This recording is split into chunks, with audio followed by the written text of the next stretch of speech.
toutes ces manières de figurer le jeu vidéo, dès les années 80 et sur les années qui vont suivre, sont très marquées par le bip comme marqueur sonore. On l'avait là dans la séquence de James Bond, vous aviez toute une série de bips, mais également de voix digitalisées qui nous disent toute la technicité de ces machines.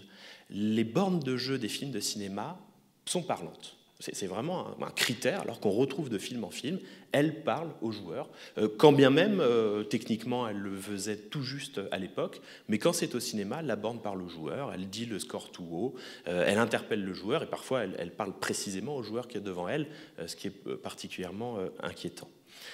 La borne est parlante dans le jamais plus jamais, et le bip sonore, alors ça c'est vraiment une sorte d'image d'Épinal ou de son d'Épinal de la manière de figurer le jeu vidéo dans les films de cinéma. Dans les années 90, dans les années 2000, on continue d'utiliser des bips très typiques du début des années 80 pour dire c'est du jeu vidéo. Vous voyez n'importe quelle référence à un jeu vidéo dans un sketch de la télévision, on va passer par ces bips sonores. Ça veut dire qu'il y a du jeu vidéo dans la situation.